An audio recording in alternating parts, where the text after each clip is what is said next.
Hello and welcome to another edition of Toys from the Attic. For today's episode, I thought we'd be taking a look at Battle Damage Earthworm Jim. So without further ado, let's take a closer look at this guy.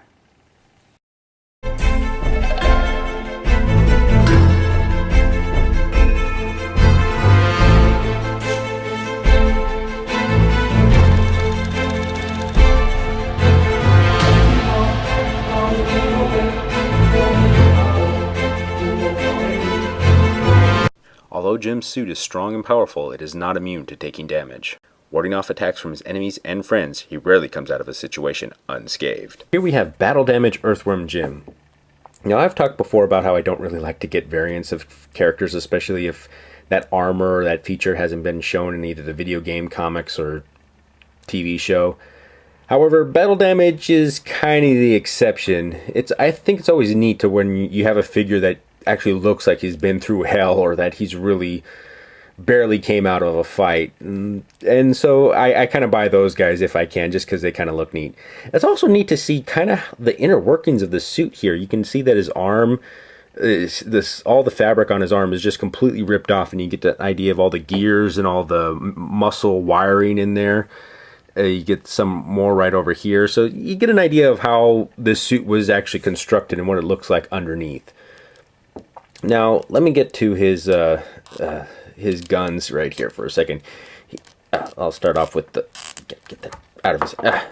grip is pretty strong.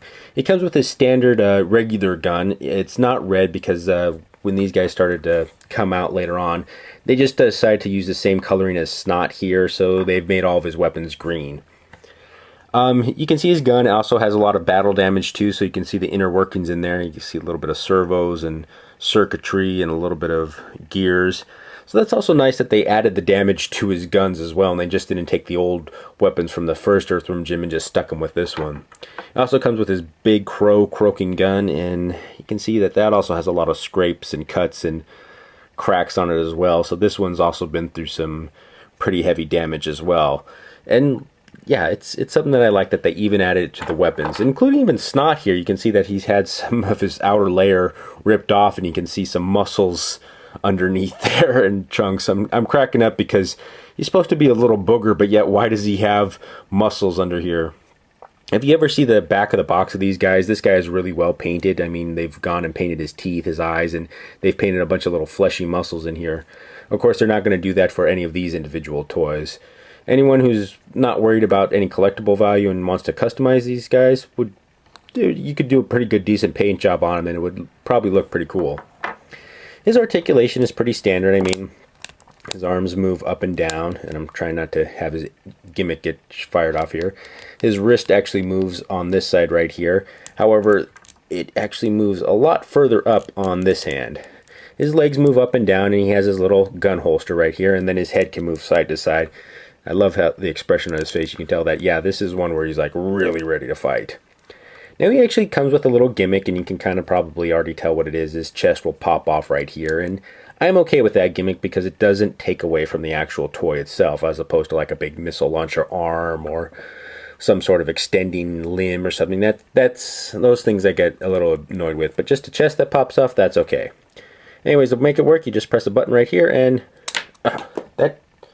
wow, that spring really holds up all these years. That flew way across the room.